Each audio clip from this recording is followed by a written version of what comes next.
Bam. Hi, this is Helena Hunting, and you're watching the Breaking It Down show. Yeah, the Break It Down show brings you all kinds of incredible people. And today we've got an author who writes, I'll say romantic comedies, but I'm sure you can do more genres than that. But I think, look, I hate to even say that romantic comedies are guilty pleasures. They're wonderful stories, and I just can't get enough of them. And I think it's great. How did you know that you were a romantic comedy author? Like, when did that hit you? I don't think I did. So my first ever books that I published were not rom-coms. They were like angsty, snot, sobbing, like rip your heart out, stomp on it, and then shove it back in your chest. That kind of, it was a little intense. And so I was in the middle of writing that first one, and I was like, this is so depressing. I need to write something else. And so I wrote my first rom-com, and it was good. I needed it at the time. And then I that seemed to be where my heart was. Instead of the ripping the heart out, I just wanted to make people laugh. I love it. When you discover this, is this uncomfortable for you? Like, was it more uncomfortable changing and like reestablishing? Look, being an author is hard, right? You've got to be salesperson of the year for your organization. And you're like, I know, I need to completely redo all this work. I think I don't know what I thought, because I do both now. So I evenly split the ripping people's hearts out with the making people laugh. But I have like two separate pen names, so they know if they read this, I'm gonna annihilate their heart, and if they read the other thing, they're gonna laugh. So it just really it's like it's mood dependent, right? Like I read all sorts of stuff, so I kind of like to also write all sorts of stuff. But yeah, at the beginning, I was like, oh, this is my new direction, and I kind of love it.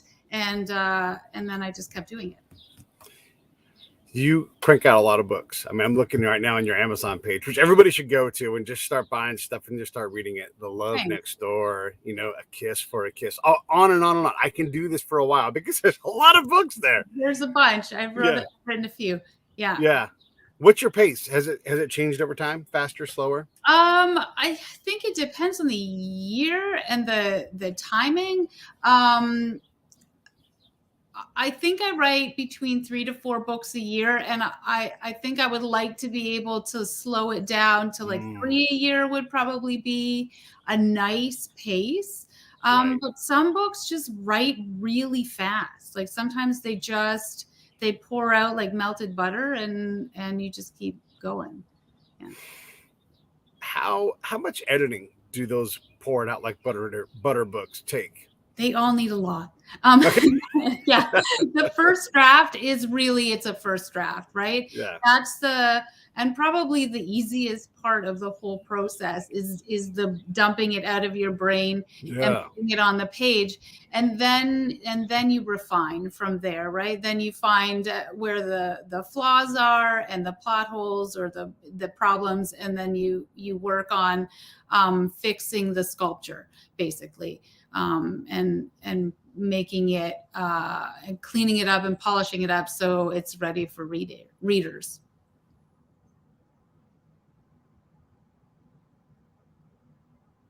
I'm still messing with my microphone, trying to get my microphone. Oh, okay. Am I trying to do technical difficulty stuff while in flight here? Okay. A lot of my friends who are authors who write like you do, like for a living, they frequently write a lot of books. They want to slow down. However, the industry doesn't let them. It demands more of them. They're like, hey, Helena, I got a great idea. Why don't you also write for Sue Grafton and just start doing the whole alphabet again? And you're like, yes, and it just gets crazy, but it's a great thing. Yeah, I think learning where to find balance, right? I think is the most important thing in terms of getting to a place of comfort where you can say, I do really want to work on that, or I do really just I need time to work on this one thing for myself before I go ahead and take on 5 more projects. I think that's an important thing to learn about self. But let's understand too that you're not exactly looking for things to do. Like, you've got a full plate already. Yeah, no, I no, I'm generally, if I'm looking for things to do, it's like maybe a side hobby um that I can do for like 2 hours a week on something new. Yeah, no, Yeah. I'm not. Yeah, this is my full-time gig, and I'm very lucky that I get to do this as my job. Do you watch a lot of Hallmark and Lifetime and those kind of things to get I don't know, not ideas for stories, but to fill the tank with things that are going on and where the marketplace is at? Sometimes I'll watch movies. I'm a really big action movie fan, Hmm. and I like superhero movies, Oh, I love it. and also really dark TV shows. Like I love Ozark and Breaking Mm. Bad and The Wild and Yellow Jackets. Like those all, I don't. There's a darkness in my heart that I fill with those kind of things, and then I write these really kind of light, heartwarming rom-coms Yeah. after I watch those. So it's, yeah, I don't know how to explain that, but that's, yeah. Sometimes No, I it's great romantic comedies though, and they, yeah, they also fill my bucket too.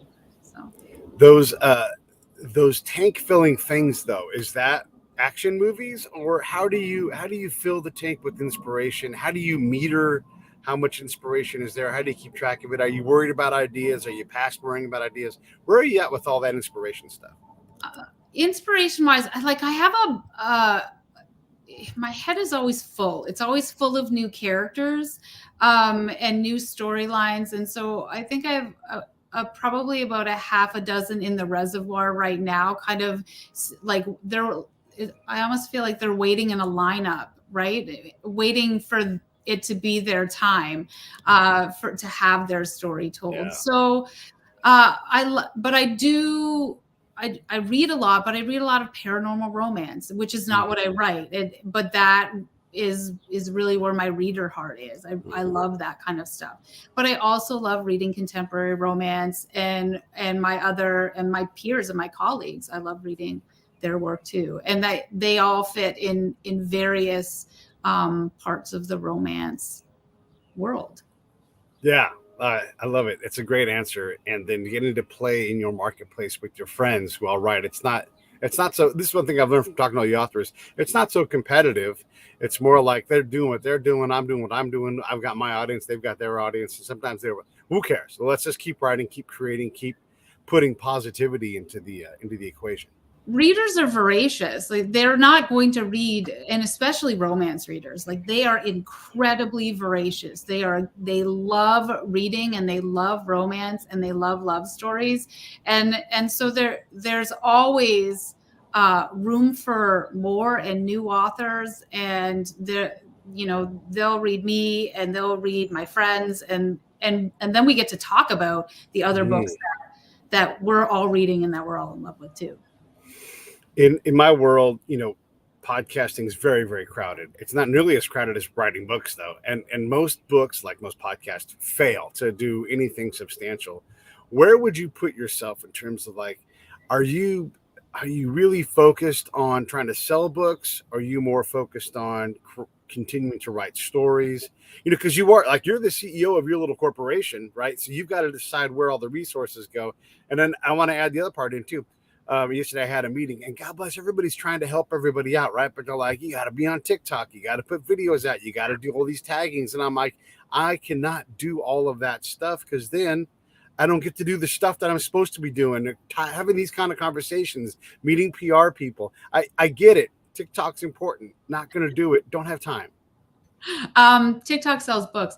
Yeah. Yeah, and it really does. Like, I No. mean, Yeah. yeah. Then you have time for that. Yes. Go ahead. Yeah, so if there's a social media platform that I should make time for, that's definitely it. And I am on TikTok because I it is a new audience, Right. and they are voracious. Those book talkers, they can't read enough. So I think for me at this point in my career, I want to focus. My focus right now is just um, continuing to produce a quality product, right? So Yeah. if that means it's going to take me an extra month or two to write a book, I would rather at this point, I want to take the time to make sure that that book is exactly how I want it to be before it gets into the hands of readers. Sometimes I am I'm very planned. So I'm writing books for like 2024 now. Okay. Yeah. Wow. I want to ask you this because you're prolific and you write a lot. Is your next novel your favorite one, or do you ever reach a point where you're like, this novel's never going to be what I want it to be?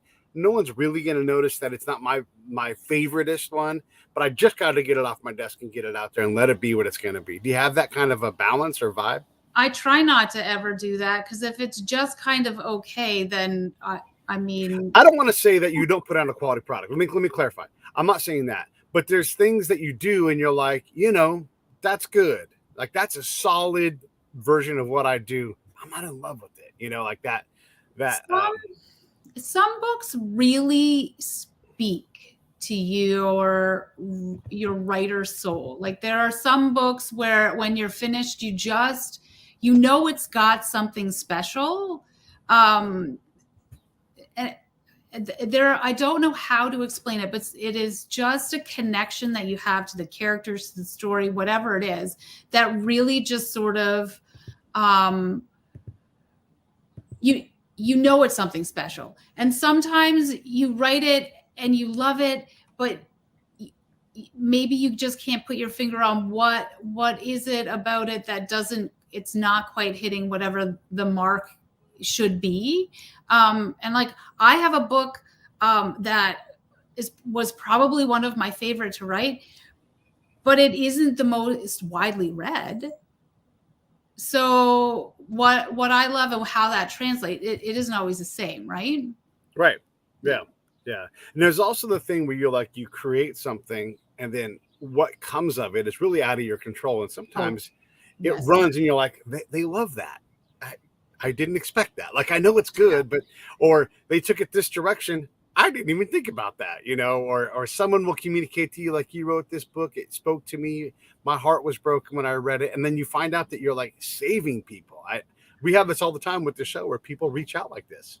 Yeah, I think that, and that happens sometimes, and it is the most gratifying. It is the most satisfying part of writing a novel, when somebody messages you or sends you a private message, or posts about your book and talks about how it hit them right where they needed it to at the time they needed it to. And that's a really special feeling. If that happens with one reader, with one book, it just really, it kind of cements the whole purpose of writing, right? Like, that you've reached somebody and it's touched them the way that you intended it to. I find that external call in from like the shot from the dark, you're like, whoa, who are you? I never talked to you. Like, I normally just lurk, but I have to say this to you. That slowly informs and provides wisdom into what I create, how I might ask a question, especially like an angle I might approach something from. Like, you deal in love. Love is a spherical, crazy thing, and it's two directional. So it's like, Bono's great at this, and from you too. He writes about love from so many different angles. Like, I see your unrequited love, but I'm going to write it from an oblique where I watch someone having unrequited love, and like, whoa, your mind's blown, right? And so it'll inform how I create as these things come in, because it's never an angle I'd ever considered, and it changes how I see the world and how I create my show. Yeah, and I think it's the same as I move forward in my career. When I have something resonates with somebody in a way sometimes that I don't expect, it allows me to see my own world that I've created from somebody else's eyes. In your own world, you write a lot of books. Mm-hmm. Do these universes ultimately connect? Are these people all in the same place? No, so I have different series are kind of set in different locations. Okay. My newest series is set in Colorado. I have a hockey series that's set in Chicago, with some Canadian players with a nod to my Canadian roots, because I am. And and I have another series that's set in Seattle, and I have a series set on a lake. Like, so they're just kind of all over the place. Barbara's ordering the book right now. Bam, we just sold the book live, just like that. Fantastic. We had a question from Noelle earlier, and I don't want to just ask, hey, what about new author question? What I want to say is, as someone who's the CEO of their corporation, what is a skill that you needed to develop that you wish you would have developed earlier? Because writing part, okay, great, but you still got to sell these damn things. Yeah, marketing is a learned skill. Interviews for me are a learned skill. I am inherently nervous all the time. I'm an intensely anxious human being, and so live interviews kind of freak me out. So I really had to learn how to do that. And sometimes I feel like I'm doing okay, and then sometimes for like 4 hours afterwards I'm like, what did I even say? But that kind of marketing and learning how to sell your work to readers, that's a skill that you develop, I think, over time, and some people are just really naturally good at it. Right. Yeah. Let me just back up for a second. We're doing a live interview right now, right? We're talking to Noelle and Barbara and all these other people, and you're doing great. One of the things I'm supposed to do as the host is let you know, hey, you're going to do great. And no matter what, I've got you. I'm good at this. I'm going to be the net. You go for that big thing. We're just going to do it, and I'm going to catch you every single time, right? And there's the similar thing for you with your audience, right? Like, hey, we're going to turn pretty hard left here, but just trust me, I'm good at this. It's a trust fall exercise, right? Yeah. It is, absolutely. And you're a great host. I'm very comfortable. And I am forgetting that this is live. So that's fantastic. Good job. Until now. But yeah, I think it's absolutely a trust fall exercise. And your readers have faith in you to give them a satisfying story, and with romance it really is the happily ever after, and how do we get there, right? So we know that it's going to end well, but it's the how we got to that ending, and what are the challenges that those characters face, and can you put yourself in those characters' shoes, and how does it feel? And romance is such an escape, right? Like you get to feel all the feelings. You get to feel heartbreak, you get to feel elation, you get to feel passion, but it's safe because it's not yours to own. When you're done with that, you can put it away.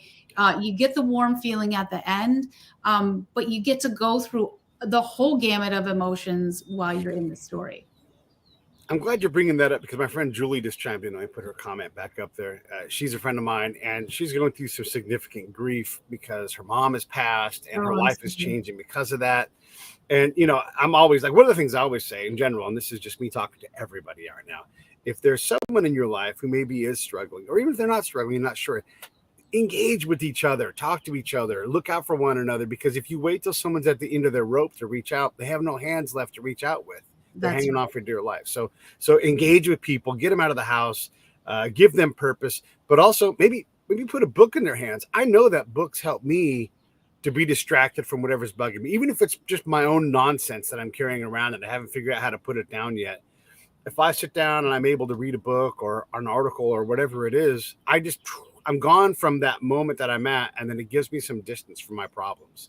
So, and I'm going through some grief right now too. My brother passed away in October, and there's a lot of things. Yeah, I mean, look, this is life, though, right? I'm 52, and people I know are continuing to pass away. So it's actually kind of hard to keep track of how many people have passed away. So we have these things. Are books medicine?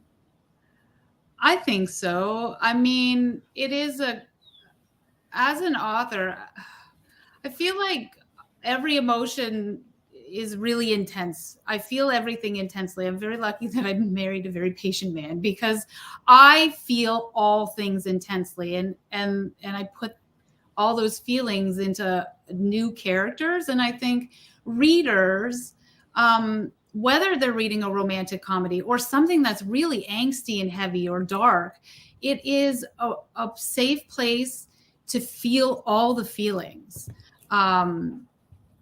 And sometimes it's really cathartic. It's a really great place to kind of let things go. And when you as a reader can relate to a character and feel those feelings in a really safe way, I think that is its own catharsis. It's its own medicine. One of the things I've learned through my brother's passing is nostalgia is kind of great, but if you dive too deep into that lake, it's poisonous. It's not good. It can be really dangerous to go down that. Yeah, that can be hard. Loss is so raw. It makes us very aware of our own mortality. And you can't go backwards, right? You can't reclaim moments. You can, but you can hold on to memories. And so, loss is there's a pain that is, you can't escape. But with time and perspective, we hope there's healing, right? And that the holes don't go away, and we don't try and fill them with other people, but we just try and live with them. Yeah. No, that's right. And I like to think about what I can do. What changes can I make? Like, I'm a big believer in, we just had a guy that I grew up with, wasn't really a close friend of mine, but he's friends of my friends. And I already knew he was a great guy, but he died suddenly. And, the standard thing happens. You all get together and everybody's like, oh, let's not wait till someone dies to get together again. And then you repeat that process. That be damned. I'm going to get together with people. Yes. I'm going to interact with them. I'm going to gather folks, because I don't want to just say that when I see people that I'm crazy about. And obviously, look, we're all adults, we're all busy, but we can and should be making time for each other, because I'd rather tell you I love you face to face and enjoy that moment with you and build that moment for nostalgia later on, because we did get that lunch or go to that concert or whatever it is. Yeah, you don't want to miss the opportunities. My father-in-law just had like quadruple bypass surgery, emergency quadruple bypass surgery on Friday. He's fine. He's good. He's he's home. Everything's, but it was like the weekend was such a, it was like running a gauntlet, and all the emotions that kind of come with it. So there is, it just opens your eyes, right? When trauma or critical things happen, to the importance of staying connected with the people that you care about, especially after the last few years. Still trying to fix my microphone. Still can't do it. I don't know. You sound fine to me. Yeah. Well, I'm trying to fix things mid-flight here as I'm doing it, and it's great because you're giving these wonderful answers about emotions and everything, and I love it. My friend Kat Connor is bananas. She's crazy. She's an author, and she writes like FBI thrillers, right? Oh, awesome. Yes. Yeah, and she lives in New Zealand. I've got to introduce you guys. As a matter of fact, I'd love to have you both back on and just to talk shop, because that'd be fantastic. That'd be so fun. Yeah. So when I say that she's bananas, her part of her thing is like she has to figure out how to kill people because it's a thriller, and so she has to dive into it. And like the FBI watch list on her must just be full of stuff, because she's like, "How do you get rid of a body?" Yes. That must be like a search that she does.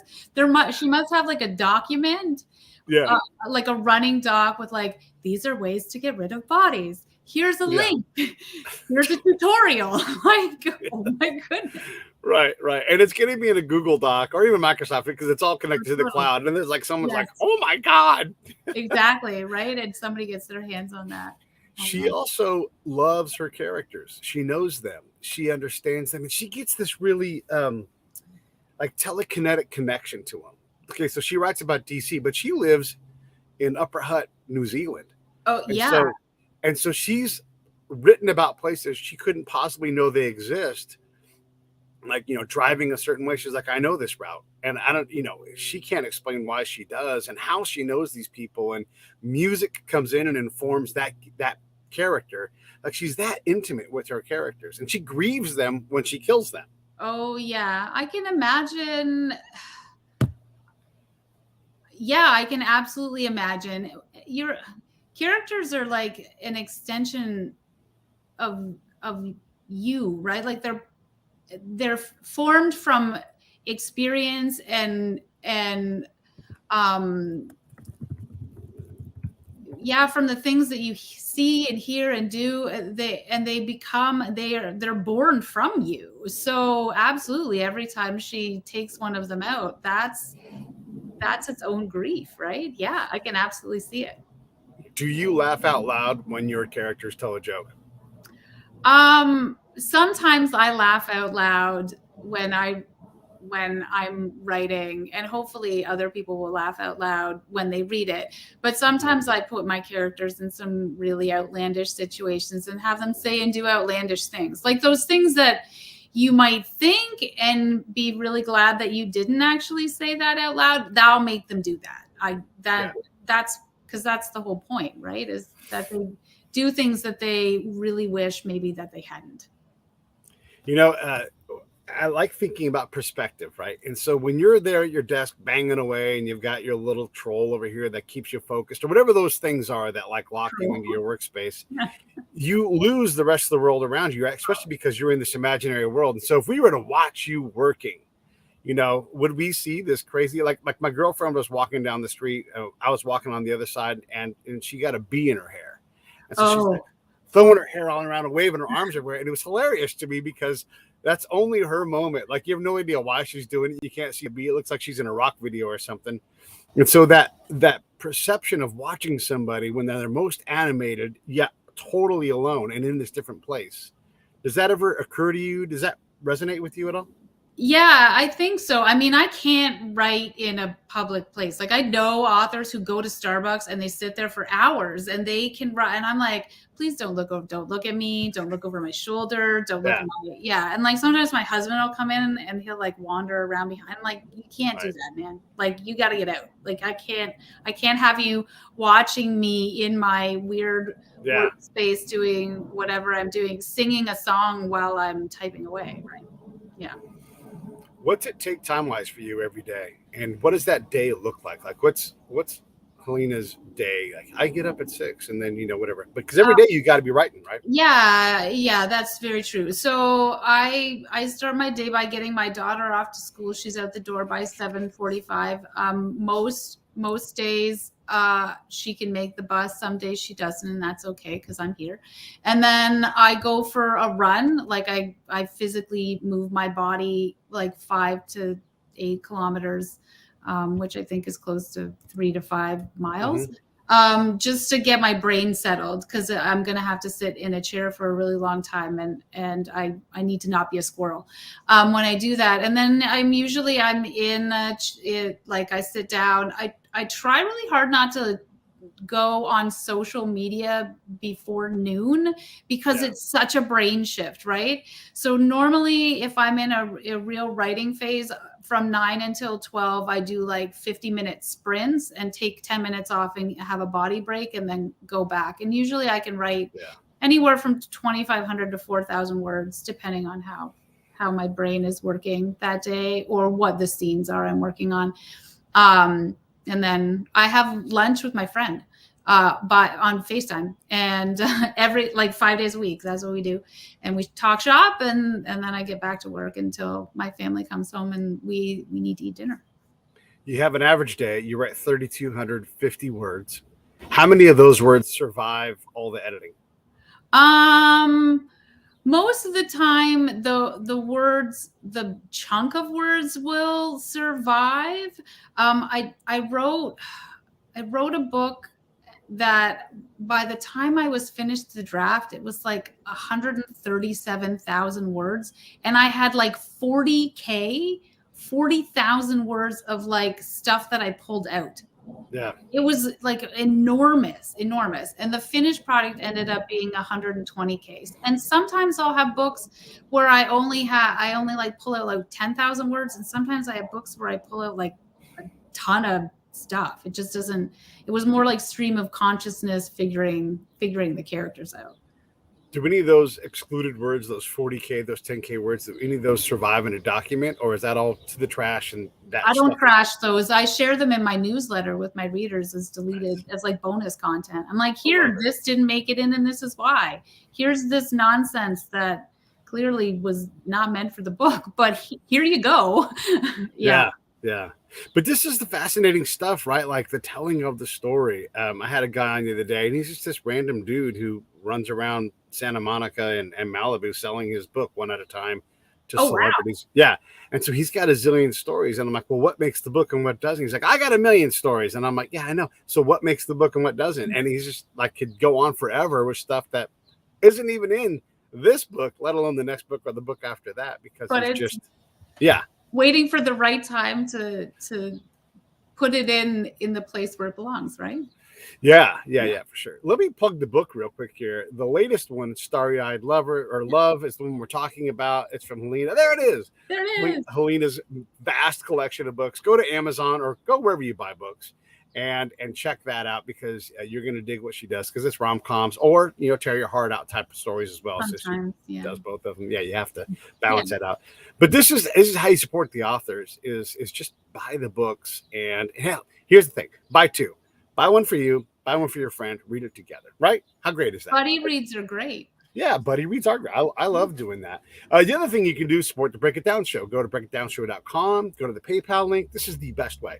Go to PayPal, put in $5-10 a month, whatever you want. You see what I do, you see how hard I work. You want me to do something for you in return? Great. Would you buy Pete lunch if he came to visit you? I would hope so. Or beer, whatever. $5, beer, whatever. So put that amount of money in each month. I don't need Patreon. I need you. I need me. Then I'll work and you kick in a couple of bucks. That'll keep me employed, and that money goes right back into the show. That would be a huge break. Or just buy one of the shirts. Go to the Break It Down Show store on breakitdownshow.com. Okay, enough about me.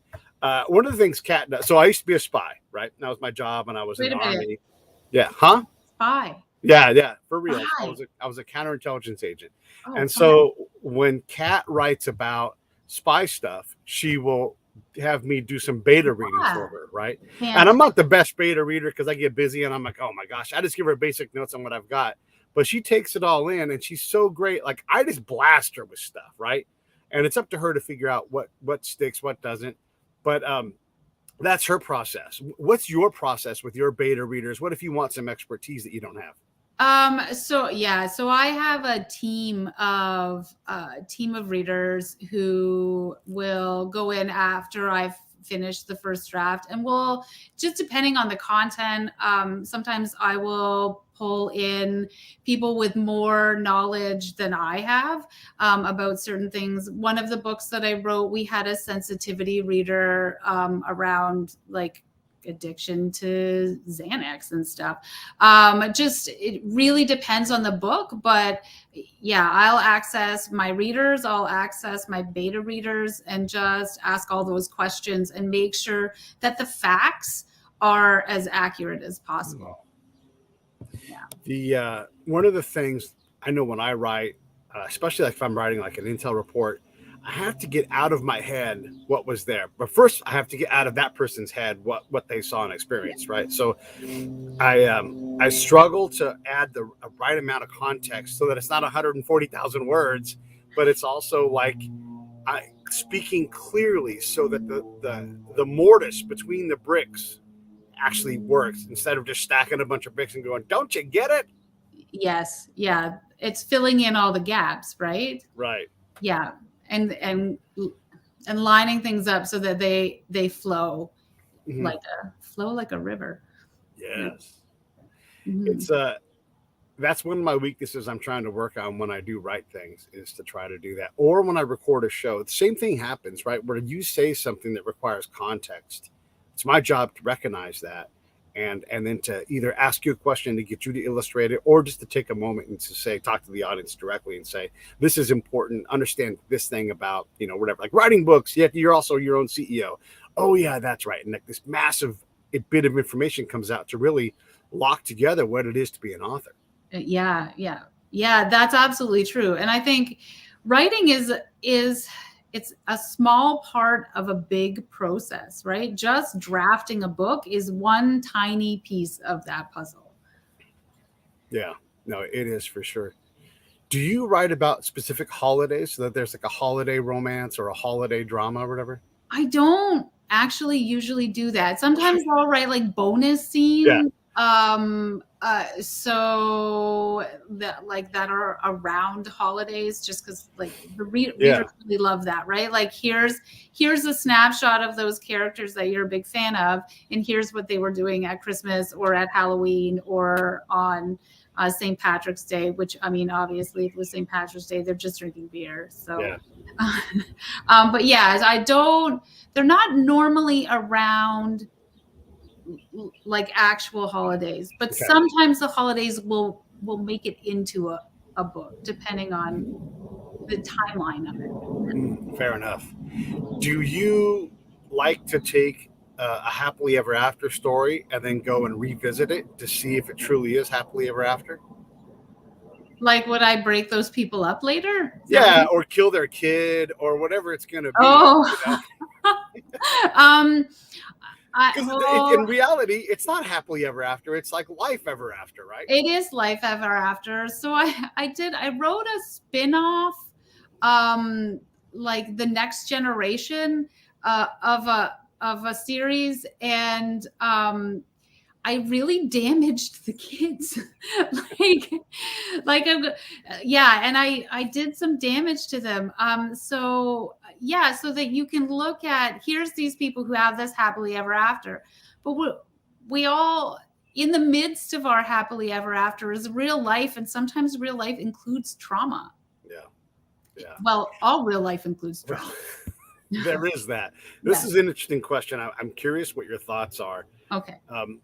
Because at least our part of the world has become so sensitive to so many things, stuff you wrote 10 years ago may be like, oh my God, if they ever read that, but it doesn't seem to really hit the book people. Maybe authors, like J.K. Rowling, has some criticism, but not necessarily for what she's written. But like, if you actually read all the Sherlock Holmes books, there is some horrible stuff in there that no longer resonates with this time. Are you at all concerned about 10 years ago or 10 years from now and how you're writing? I think things shift, and I think how a book is perceived can shift along with the way the world changes. Mm-hmm. And so I try to keep in mind as I'm writing, being sensitive to all human beings out there, and making sure that I'm writing with kindness in mind, even when I'm like ruining people's lives in books, but still being cognizant of everyone around us and making sure. But yeah, I think you're going to see that some books, I mean, when you look at some of the books that have been banned in schools and banned in other places, our world has definitely changed in the past 10 years. And I think you just kind of have to work within the framework of that changing world. And if you have the ability to go back and make a tweak or make an edit to an old manuscript that will shift things into our forward focus, right, I don't think it's a bad idea to do it. Sometimes you can, sometimes you can't, though. Yeah, I mean, you also can't please everybody, right? And as we get these ever smaller and smaller groups that have even louder and louder voices, at some point, you as the author get to say, I'll handle the words. You guys worry about what they mean to you individually. I mean, we've dug up several times Laura Ingalls Wilder, who by all contemporary accounts was just this fantastic lady who wrote to kids nonstop and lived, I think, over the 90 years that she was alive, a pretty damn good life. But we keep digging her up. We took her name off her award and all these. And some of these things, Look, if Mark Twain wants you to hear a word, it's because he's an expert. He's a genius at words. And so we have to let you folks who are experts at words also put us in the spot where we need to be. And let's worry less about censorship and more about explaining, like, this book comes from this time. And even in Huckleberry Finn, the preface in there, he's like, hey, there's some hard words in here, you know. Yeah. This is what the area and the time we're writing about, and understand that. So maybe that's not a good excuse, but he was aware of it, and I don't want to tell Mark Twain how to tell the story. I think no, I agree that you don't want to tell somebody else how to tell their story. I think if we can look at it through a contemporary lens, understanding um, the shifts that we have made in society, uh, that will help us moving forward with everything else that we're putting out there in the world, so that we can be aware and sensitive and write and speak with kindness. One of the things that it's not banning books, but I watched the most recent Around the World in 80 Days story, and look, it's fun and everything else, but they took the story and they added modern elements to it, and it's okay to, like, update a story, especially if, like, what Jules Verne talked about no longer works. But they added in this stagecoach ride with this evil racist from the South and this black deputized marshal, and it's like, this is a complete fabrication from what the story had in it, and it injects racism where there wasn't racism in the book originally, and it took me out of the story. I'm like, what are they doing? This isn't how this story went. It's already great and exciting, and they started just adding this thing in there, and I thought it really detracted from the story. I want to be aware that, obviously racism is bad, but it's become tropey to put the evil Southern white guy in there, or here comes the Nazi, that kind of thing. How do we tell a story that's full of color and richness and can cover contemporary things without just purposefully ruining something or degrading something that was already wonderful? I yeah, I haven't seen that, so I can't speak Right. to that specific, but it sounds jarring. Yeah. And when you It pulled me out, right? It pulled me out of the story, and I was like, oh and man. I think if it's done with the intention, I think it depends on why it's being done. Like, what is the intention? Yeah. And if the intention is to incite, then it's not being done with the right intentions, right? I think it, I think it is so important for us as writers to explore our whole world, Right. and to do it in a way that is, I'm trying to figure out the words that I want to I know. use. Yeah. Yeah. I Well, let me, just, let me take you off the hook a little bit, because it is a really hard question, and I don't yeah. you don't have to, like, have a fully developed answer. I will say this: we have to be careful that we're allowing Jules Verne to be Jules Verne, and allow Helena to be Helena, and really let you all take us on this ride, and let's not inject things that require a lot more context than what's available in a script. Well, and I think it's really great when I read other authors who represent diversity and represent in whatever way, whether it's neurodiversity, whether it's culturally, Right. and being able to read something from somebody's point of view that feels very authentic and real, and Mhm. it allows for learning Yeah. and real understanding, and gives you perspective that I personally can never have, because it's never my Right. experience, right? Yeah. And Yeah. so I think when it's done with authenticity, it's a lot different than when it's done with the point of inciting. Yeah, fair enough. Let's stop talking about hard stuff. Let's talk about.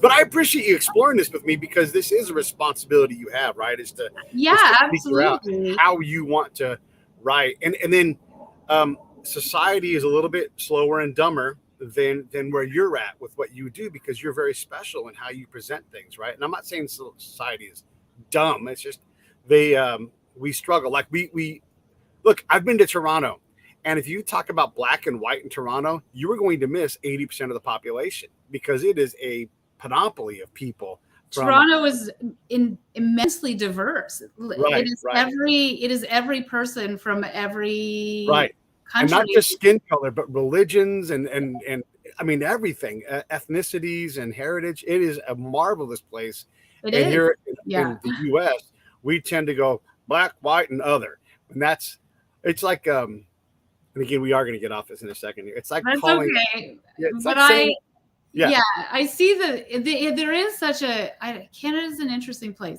I and Toronto is it's so culturally rich and it's so diverse, and that diversity is so um, acknowledged and celebrated. Like we just, yeah, it's everywhere. It's in the schools. It's wherever you go. It's you're learning about other people's cultures.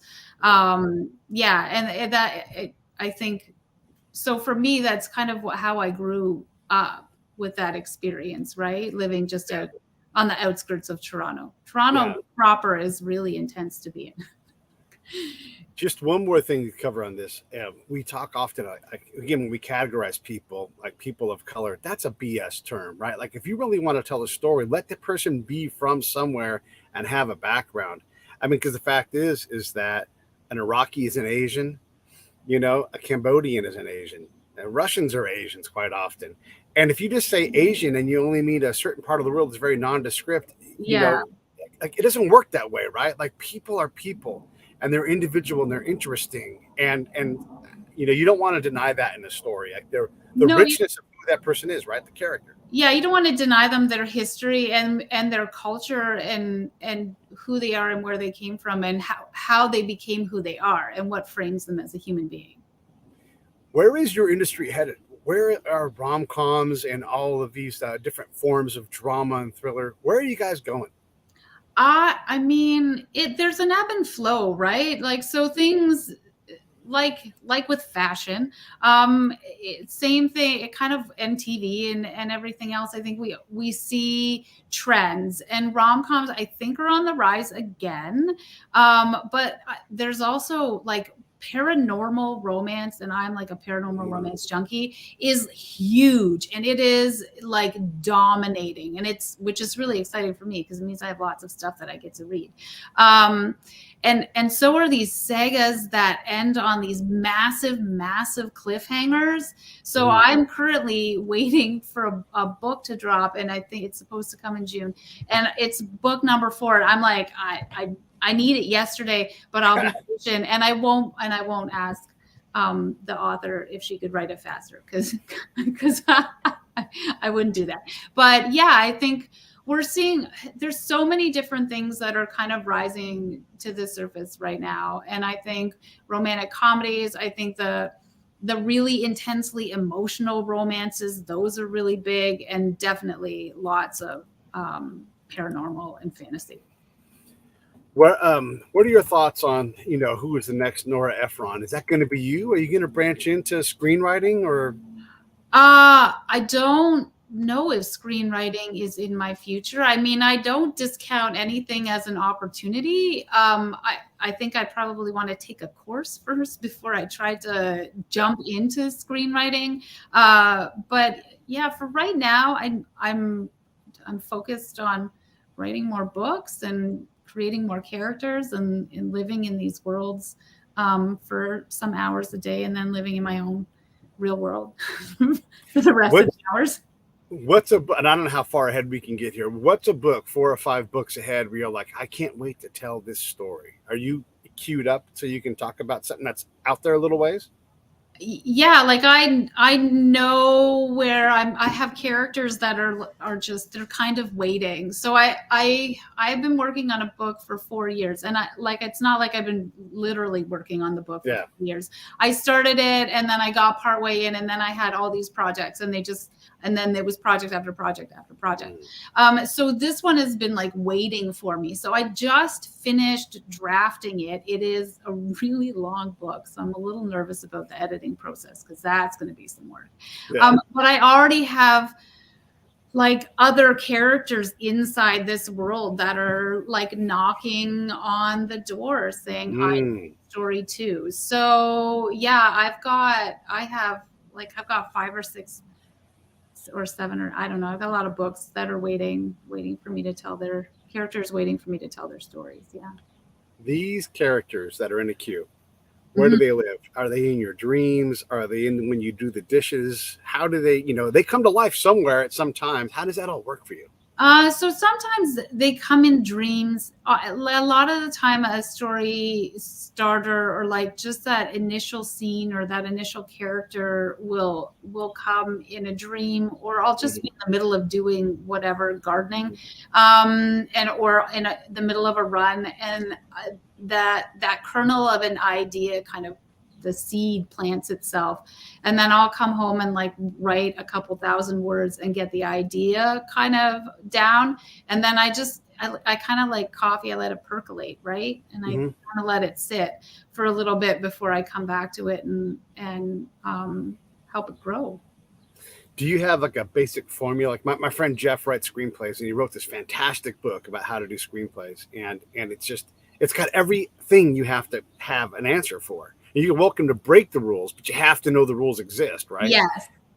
So do you have a formula like that where you're like, I know, why does this person want to do this? What is their flaw? All those kind of things. Yeah, so I have all sorts of interesting books on craft, right? So when I'm creating a character and I want to know why they're doing the things they're doing and how to frame them, I'll refer to my books on craft. But I often follow sort of like the 3-act structure in plays, right? So you're inciting an event, and then there has to be a conflict. So what is the first roadblock that you're setting up? And how are they going to get through it? And what is that going to look like? And what are like 4 or 5 different options for getting through that? And what's the worst one? Let's go there, right? Like that's always what you want to, how bad can I make this before I make it better? Right.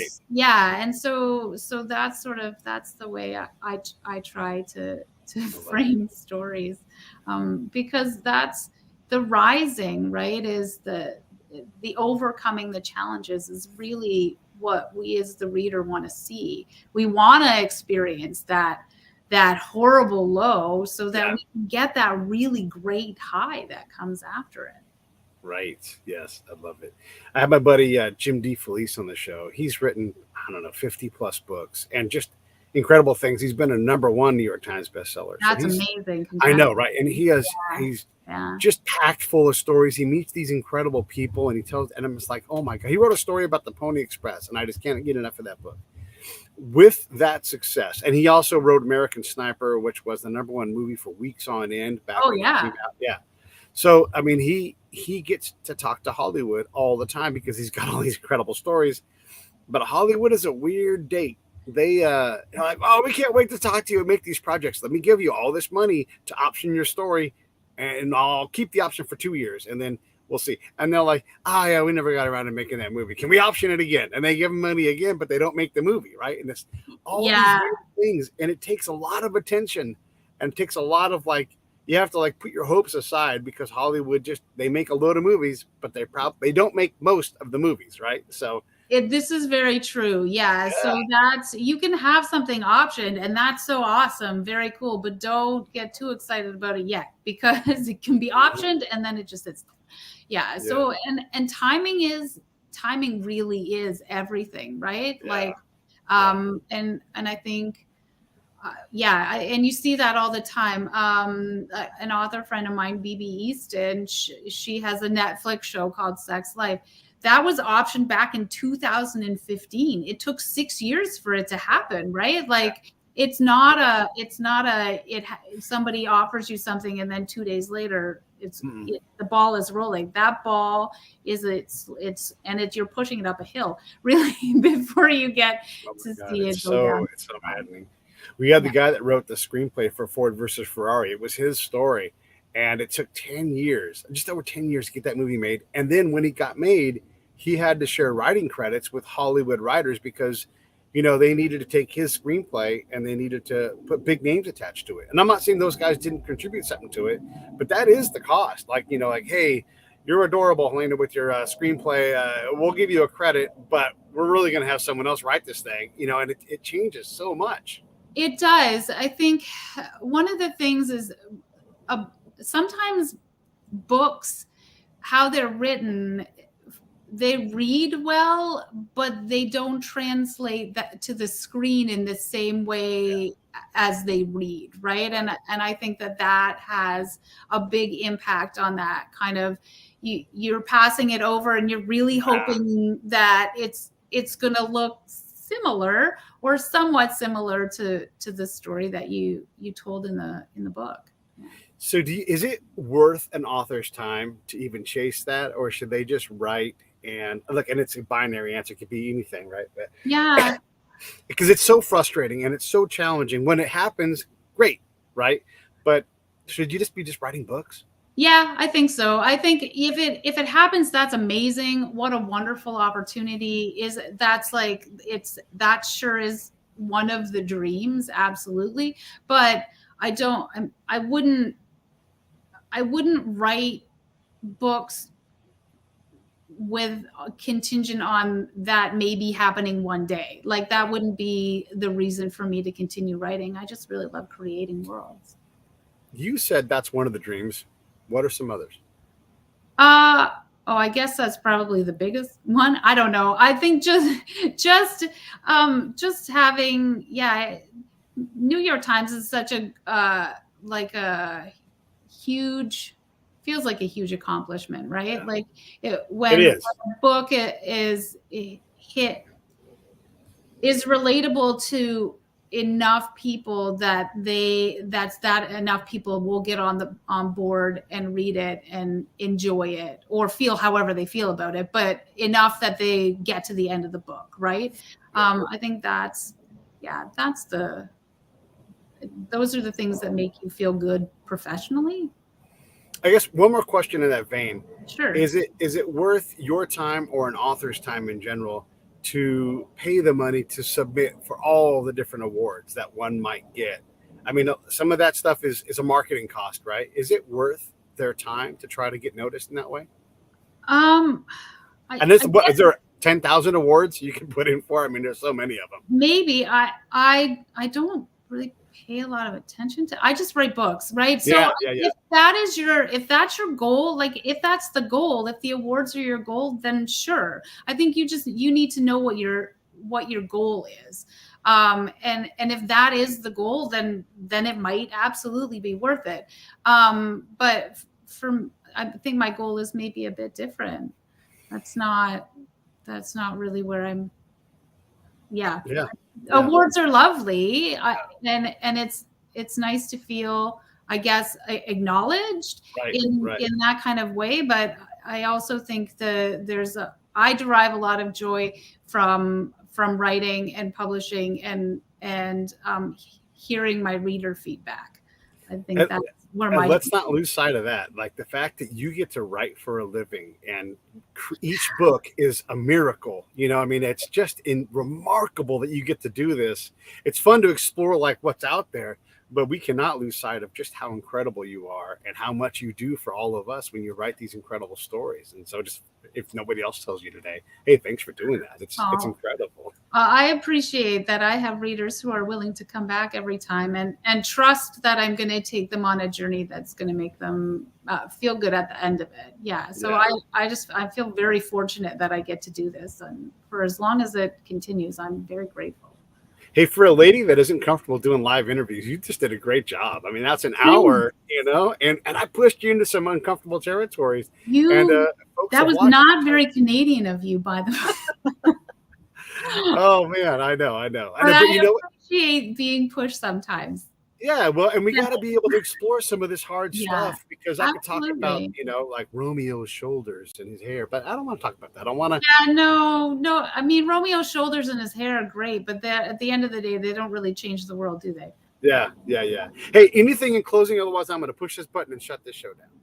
Just thank you so much for having me. It was such a pleasure. You're such a lovely host, and I really enjoyed myself. So thanks for making this so easy. Okay, great. Stand by 1 second. Let me shut this down. Hey, thanks for watching the show. I really appreciate it. Right here, you can subscribe. Please do that. It makes the show grow. Hit that notification bell so you know which incredible guest is coming up next.